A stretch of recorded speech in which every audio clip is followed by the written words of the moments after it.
Facile Vega, who was less than impressive, I suppose, in Leopardstown. I hope it came out that it might have been late, morning after, according to Willie. Facile Vega in their 5-2 Marine National, which I know Paddy fancies very strongly, and 7-2 for Barry Connell in their one in pair pass.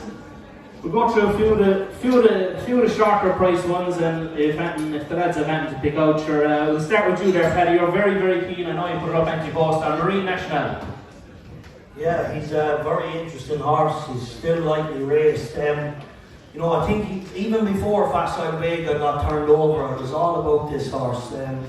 He has a lot of gear. He mightn't look the fastest, but when he won the Royal Bond, there was 2 or 3 little things, kind of 3/4 of the race through or mid-race, that went wrong, but you wouldn't even notice. He had that much kind of natural gear.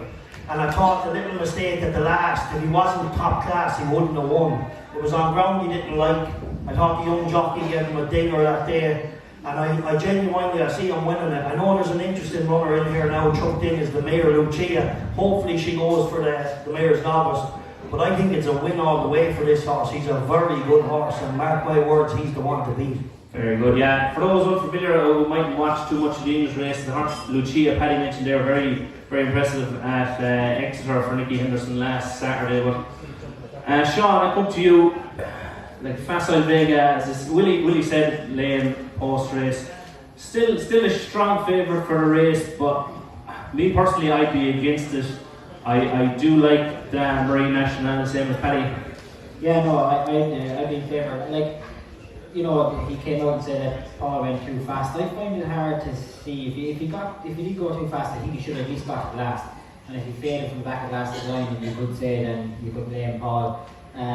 I was only mediocrely impressed with his win on his previous run in, I think it was Punchestown or whatever it was. Yeah. The day he won in Punchestown, he jumped out, and I know he's probably beaten nothing on the day, but look, he's a vulnerable favourite, I think, at that price. I've actually sat in Marine National a couple of times, and I was maybe half a length down off him when he turned in, when he wouldn't made hard to Punchestown. And I thought I was going quite well, and I was 5 lengths away from the last, and he was probably 15 lengths away from me. He's a very, very, very sharp horse. He's by French Navy, and he likes a bit of nicer ground, I'd imagine. Look, he has to put up with the hustle and bustle of the Supreme Novice Hurdle, which he wouldn't have been counted anywhere before. He's kind of lightly raced, but all these are in the same boat, and I fancy very strongly. As you said there, Sean, the hustle and bustle you said of the Supreme, is there a difference to this race to the rest of the week? You know what I mean? I know you're trying to get off the mark, but is it a harder race almost to manage? Everyone's on edge a little bit, and the roar and all that. Not really. Like I suppose for a lot of people who haven't ridden around Cheltenham, like Cheltenham is a dog track. You know, it's very tight and it's very ridgy, and you have the best horses. It's basically like running a Grade 1 around Tramore, exactly. Very, very tight and sharp and up and down, and you have the best horses in the world, all trying to be in the same place. So you go down to Supreme Novice Hurdle and you're expecting this big roar and all that, and they all line up to be whatever 20 odd runners, and they'll be 16 wide across the track, and you wouldn't get 16 horses down over hurdle, so there's plenty of killing goes on. Obviously the Supreme Novice, the Fred Winter and the Triumph, they're the bogies and the bumper. Champion Bumper, yeah. Champion Bumper, they say it's the worst. Yeah. Because they're all very green, they're all very keen, and Willie's only ran once and won once, and they don't know what it's like to be in a race. Exactly. Most of the time. And some of them are running away, and some of them are, you know, it's just a very strange place. Like the handicaps are obviously that little bit more experienced, but then when you go to the Fred Winter, the handicappers are not that experienced because they're juveniles. So they're still these failed flat horses basically that are running for a big price. But yeah, look, the only advantage that Marine National has is everything else in the field is the same boat, and it's how he deals with it. He'll travel like a dream in this race, absolutely.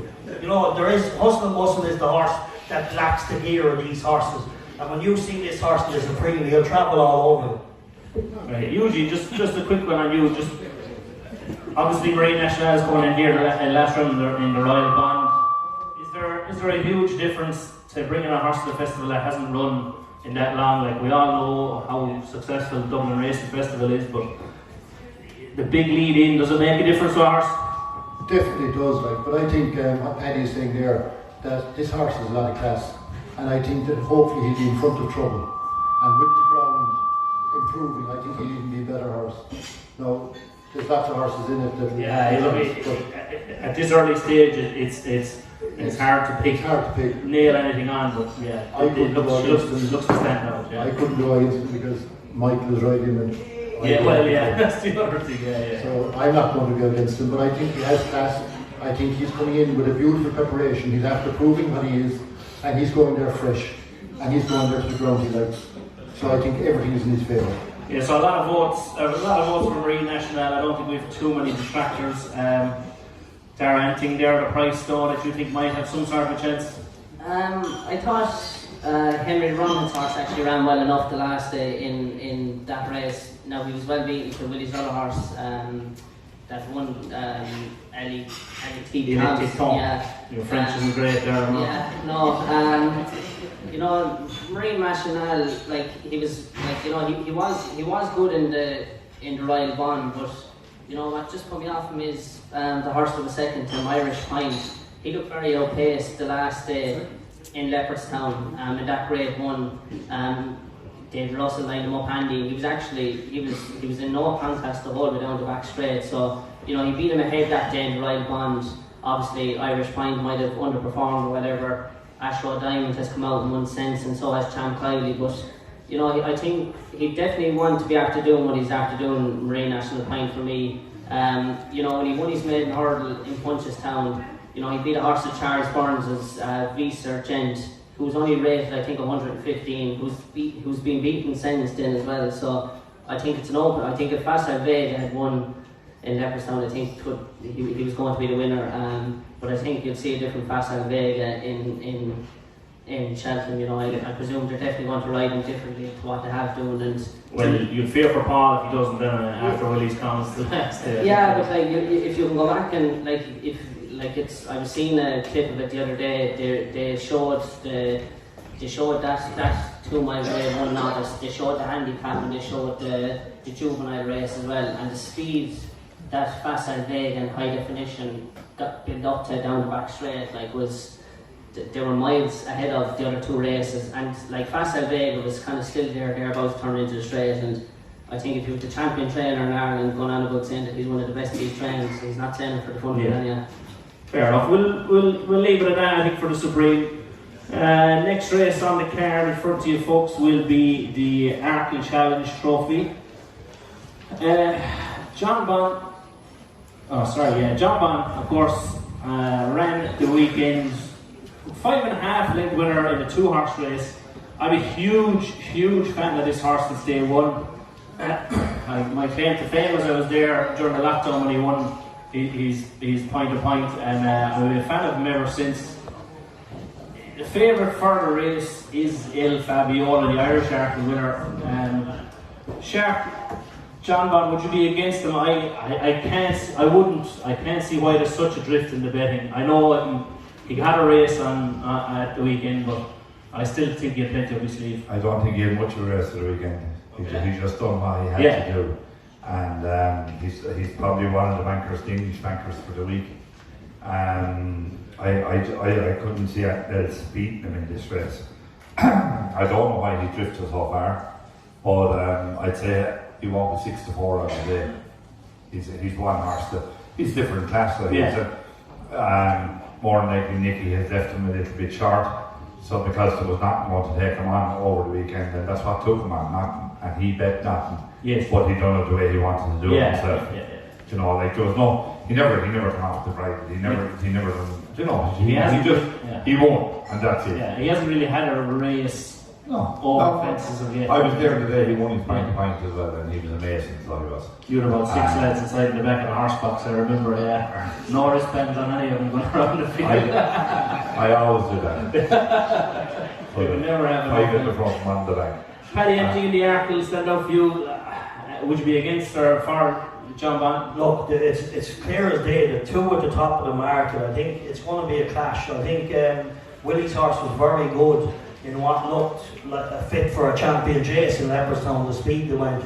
This horse jumped a little bit indifferent. He was still on the bridle, but he was gutsy from the back of the last.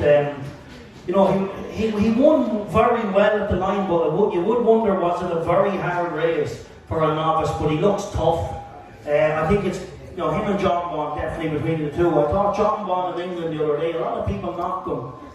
Two-runner race, the horse is matured, he's a little bit quieter, he jumped really well, but for me where he was impressive, he reeled in the quickening horse before the quickening horse tired, and that's the sign of a good one, and he didn't just do it in a straight line, he done it coming around the bend on the outside of him. The other horse, Calico, he does what he does, he travels well, he finds very little late, but the winner had put him away before he cried different. It's a straight match, take your pick. Yeah, he's appreciated is in the betting for this. A horse I like, but it probably long run. chance. Yeah, he'll probably run in the turners, I assume. No, turn around and head home. There's one horse not the back of it. But I can tell you, lads, if the bar before and around dinner is anything to go by, tonight there'll be fireworks all through the night. Right, anyone else? I'm about to have a drink. Whoever can guess what I'm having, first person who guesses it gets 100 quid. Arkle water, hopefully. Any guesses? No. Guess the first drink I'm having, you get 100 quid. Courtesy of Cold Bear Sport. My guess is sparkling water, and I hope the got this.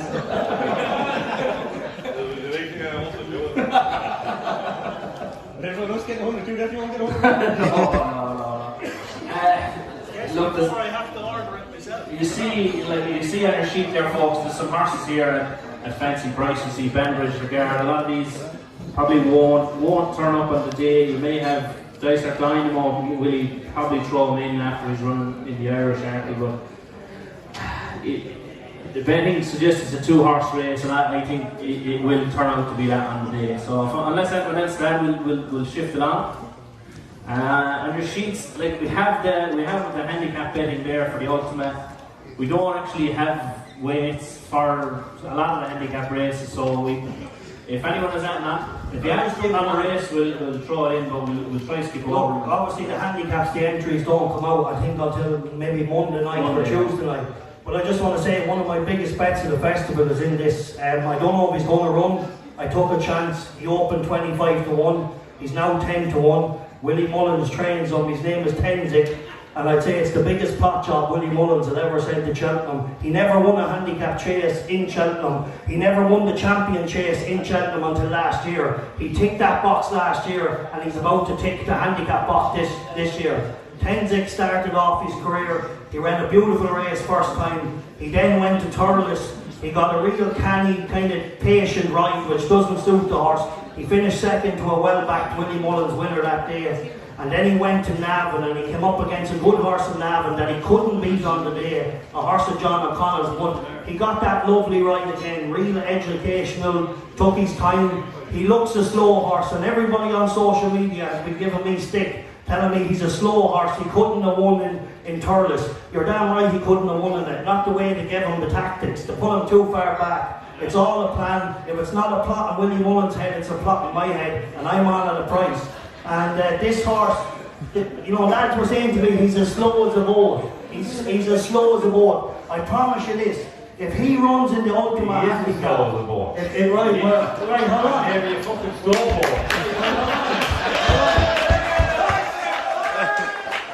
If he runs, let me tell you one thing. If he's within 10 lengths of them in the Ultima Handicap, off the kind of mark he's got, you'll think the slowest horse in Ireland, you'll think they shot him out of a cannon. We're up the hill. I'm all over him at 25 to 1. All these big betting firms, they wouldn't lay it nothing. Backed him off the board, he's into 10 to 1 straight away. I'm telling you now, it's a plot job and he's a winner. That's Tenzik, folks, and Paddy hasn't had a drink, just in case you're wondering. Right, we'll move on to the big race on the first day. Constitution Hill, what price do we have him at here? We have him as a 1 to 3 favourite for the champion hurdle. Not seen since Christmas, of course, 17 lengths winner of that Christmas hurdle. and 12 lengths winner in the fight with 5th before that. He goes up against State Man for Willie, the Irish champion hurdle winner, and probably Vaughan will be thrown in there, hopefully a bit of team tactics. Eugene, is there a way to beat this horse? He seems like once in a lifetime touch of class. He looks so good like that. We're all going to be up against him to beat him. It's very hard to go to tipping a horse against him. Nicky Henderson is very confident and he's a man that knows what he's talking about. But I couldn't see him. Is there a way to beat him, Eugene? Like, Sugars. I don't know what pace you put on. Who's going to 2? You know what I mean? You're going to put 2 in to beat him. The only way to beat him if he falls. That's the only way you want to beat him. Which doesn't look like Doesn't look like it. Like he looks yeah, like more. You only disguise yourself there now. You know, you surely have to disguise yourself in somewhere.